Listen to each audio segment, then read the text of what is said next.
Welcome everyone, and thank you for coming this evening. So I'm Monica Saab, and I'm a partner in the Financial Regulation Group at CliffordChance. And CliffordChance is very pleased to be partnering with the London Blockchain Foundation on co-hosting this event. And we are focusing today on UK implementation of AMLD 5 or 5 MLD, and specifically on the implementation of 5 AMLD in relation to crypto assets regulation, and how the implementation raises challenges and opportunities for the crypto businesses. In the next 20 minutes, I want to set out the high-level sort of main aspects of the framework, which I think is quite important, and then consider some key themes coming out of this framework. Before I delve into the features of the UK implementation and the issues that it raises for the business, I think there is an element of level setting for everyone in terms of how 5 MLD implementation sits alongside of the existing regulatory framework for crypto assets. The key point is that the implementation of 5 MLD does not change the existing application of UK regulatory framework in relation to financial investments and services.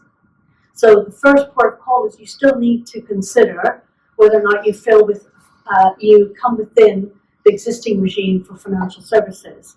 So it goes without saying, the UK has a very extensive existing regulatory framework for products, financial products, so securities, collective investment schemes, deposits, e-money, as well as for services such as brokerage, deposit taking, payments, e-money institutions, alternative investment managers. So the starting point is always to look at a particular token, a particular asset, crypto asset, and the activities you're doing in relation to that crypto asset, and to characterize them. So, for example, if you have an exchange token, if you have something like Bitcoin, the token itself may not be regulated because it is there's no claim against the issuer for payment. But the platform in which you buy and sell that Bitcoin may be regulated if you've got, for example, an account which holds fiat on that platform, and you can make payments out of that fiat account. So that ends up coming within the remit of the payment services regulations in the UK. Security tokens would constitute regulated investments, and so would be subject to the FISMA regime. And utility tokens, while you'd say, well, it's only for a service, you still need to look at the token carefully and how the platform operates to see that it doesn't fall within an existing regime. So if the token and activity doesn't fall within an existing regime, then you still may need to consider UK regulation on the basis of the new UK implementation of 5 MLD. The policy issue here is that globally, regulators are grappling with whether crypto assets should come within an existing regulatory framework or should there be separate regime. The regulatory approach depends upon, for different jurisdictions, depends upon the risks that the regulator wants to mitigate. So crypto assets raise very similar risks as financial instruments do. So you've got consumer protection issues, deceptive marketing, fraud, you've got prudential safety and soundness, you've got tax, anti-fraud, market manipulation, you've got IT technology and security, you have obviously money laundering and terrorist financing risks, and you have financial stability. So the 5 MLD clearly focuses on detecting and preventing money laundering and terrorist financing risk, and seeks to implement FATF guidelines on virtual assets and virtual asset service providers, albeit much more narrowly than the FATF guidelines. However, the UK implementation while focused on money laundering and terrorist financing, goes beyond that. One of my key points for today's keynote is to suggest that the implementation of 5MLD by the UK government brings into a soft regulatory regime for crypto assets. And I'll come on to that, what that means in a second. So in terms of timing, UK implemented the 5MLD through amending the money laundering regulations, and the amended money laundering regulations came into force on the 10th of January 2020, so last month. So the amended MLRs provide for two new service providers that fall within the money laundering regime. Those are crypto exchange providers and custodian wallet providers. Where you have a firm, if you're starting a new in-scope crypto business after 10 January 2020, you therefore need to comply with the MLRs, amended MLRs, and in particular you need to comply with new registration requirements applicable to those types of businesses, as well as carry on the activities with AML, terrorist financing compliance. But if you have an existing in-scope business, crypto asset business, which is either a exchange or wallet providing business, there is a transitional arrangement for you. So if you had business before 10th of January, you can continue to carry on the crypto business, provided you comply with the money laundering requirements, and you've got 1 year until January 10th, 2021 to register. If you do not register by January 10th, 2021 as an existing business, you must stop your activities. So there are some hard deadlines for in-scope entities. So the first point I wanted to make in terms of what is a key feature of the regime is the registration requirements. That is one of the key changes for the crypto asset businesses. So under the MLRs, amended MLRs, a firm must be registered if they are a crypto asset exchange provider or a custodian wallet provider, which is providing the services in the course of a business in the UK. Okay? So one scoping issue is whether or not would the registration requirement cover a crypto asset business that's acting on a cross-border basis in the UK. There is no definition or pretty clear understanding of what is acting in the course of a business in the UK, but there are a lot of arguments and reasonable arguments to say the sheer fact that you have UK users should not trigger the territorial regime of the territorial regime. So that's not 100% clear, but it depends on the facts of the scenario. But that's one of the issues that if you have a cross-border provision, then that may be a way out. So what are the requirements for registration? In order to be registered, the Financial Conduct Authority requires applicants to comply with a number of things. First are information requirements. So you need to have an assessment for the risk of money laundering and terrorist financing in your business. You need to show them how your policies are, etc. I think the key change for, and this is a key aspect of why there's soft regulation, is that in order to be registered, the FCA must be satisfied that the firm satisfies the fit and proper test for crypto businesses. And not only does the firm have to be fit and proper, but officers, managers, and owners of the business need to be fit and proper. And what does that fit and proper mean? And that is a concept that is imported from the financial regulatory sphere. So it's not just compliance with the MLR's regulations. It's also understanding what risk the business poses to terrorist financing and money laundering. But also the owners, firm officers, managers must have adequate skill, experience, and acted and will be expected to act with probity. So it's a very broad definition or concept, fit and properness, and it covers both conduct but also prudential to a certain extent. So the fit and proper test is a clear threshold condition for authorization, and it allows the FCA to apply aspects of its approach to regulation to crypto businesses. And mainly, the FCA controls which type of firms and which people in those firms can be registered. And that is a very powerful tool for conduct and prudential control, and it's not just about money laundering and terrorist finance.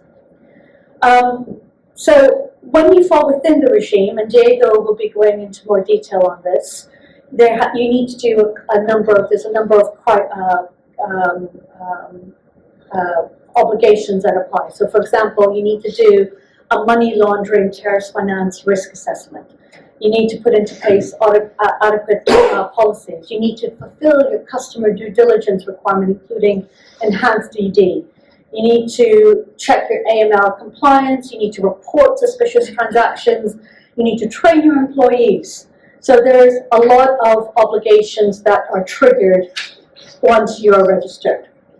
So who falls within this regime? So whether or not your business actually falls within the regime. So what crypto businesses are in scope? So one of the key things is that the crypto exchange provider and custodian wallet provider must be acting in relation to crypto assets. So the first threshold question that you need to ask yourself is whether your business involves crypto assets.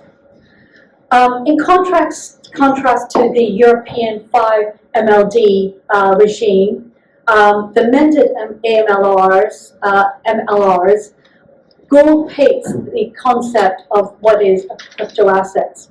The 5 MLD regime only talks about virtual currencies, and here we're talking about crypto assets. So the definition of a crypto asset is a cryptographical secure digital representation of value, contractual rights, that uses a form of DLT, distributed ledger technology, that can be transferred, stored, or traded electronically. So the definition covers DLT block tokens or assets on a DLT blockchain would be definitely in scope for the definition of crypto asset. And then you need to see whether you're doing the regulated activity.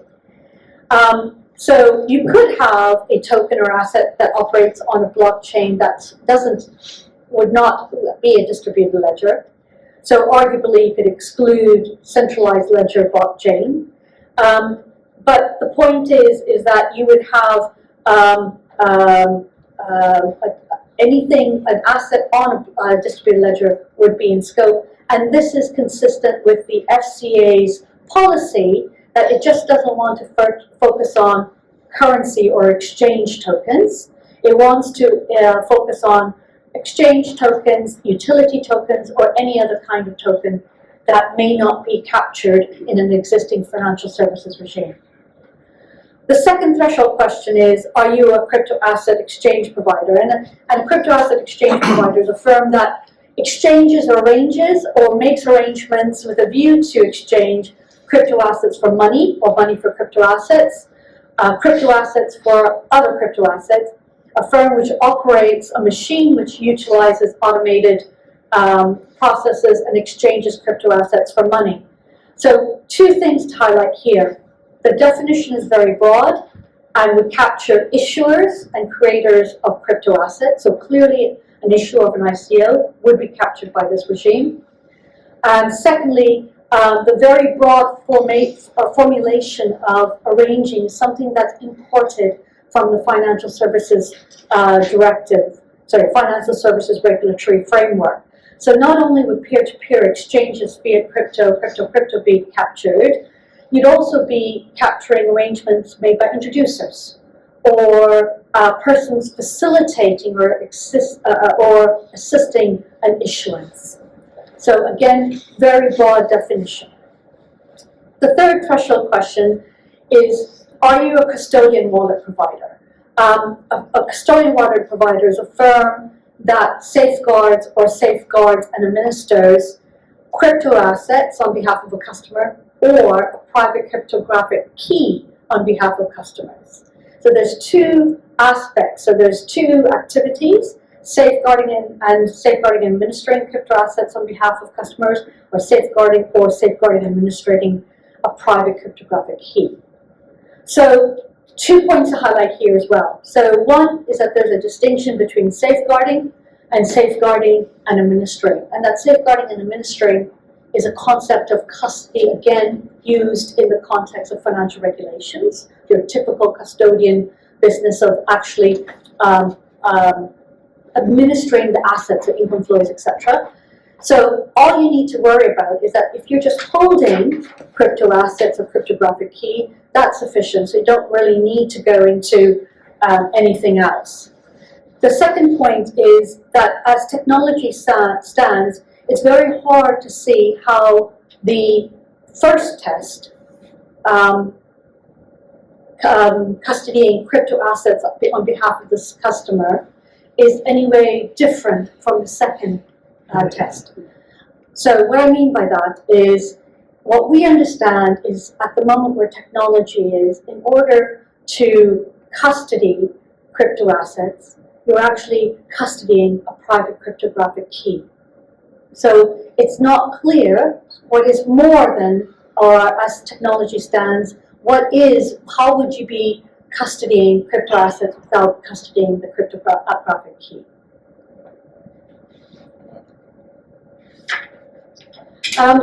So before I pass over to the panel, I think there's a couple of themes I wanted to bring out here. I've gone through what the regime says, so let's sort of think a little bit more broadly about it. So as I mentioned before, I think you need to think about the implementation of 5 MLD in the UK as not just an implementation of money laundering and terrorist financing regulations, European regulations. I think you should see it as a light touch regulatory regime which brings crypto assets to a certain extent within the regulatory remit, but makes it a light touch regime which is appropriate for the asset class. So you do have, through registration requirements and fitness and propriety, an element of conduct and prudential focus for the regulator. So that, I think, is actually a positive development for the business. And the reason I say this is that the light touch regime goes in some way to address some of the key concerns that financial investors have in crypto assets as an asset class. And we talk a lot with financial investor clients, big asset managers, and historically large institutional investors have avoided crypto assets because of the unknowns around future regulatory treatment, the limitation on infrastructure, as well as the market risk on volatility. So if you have a soft touch regime, it goes in somewhat way to alleviate their concerns about not having a regulatory regime that underpins and mitigates against regulatory risk and operational risk. The regime also creates a level of framework for crypto custody. So that hopefully gives some sort of credibility to the infrastructure provision of crypto custody in the UK. So I see the new regulatory regime as a positive regulatory development, creating opportunities for the market. The second theme is that while the UK implementation gold plates 5 MLD, I think the UK regime is much more in line with the FATF requirements, guidelines on standards on crypto assets. And given given Brexit and the end of the transitional period, I think it's very important to be aligned with international standards so that we have a level playing field with other jurisdictions implementing FATF, and so there's an easier argument for equivalence and for reciprocity. And thirdly, I think it's worth mentioning future trends. There's currently an EU consultation on whether the EU framework there should be a EU framework for markets in crypto assets. And that would be a significant development. And so the EU Commission is consulting on what that kind of framework should cover. Should it cover ICO product regulation? Should it cover other MiFID type activities? So for example, receiving or transmitting orders in crypto assets, on execution, on advice of crypto assets, buying and selling, underwriting, payments of crypto assets. So if there is more development in Europe, I think it needs to be very carefully managed so not to impact on innovation. And I do see that more of a threat than an opportunity.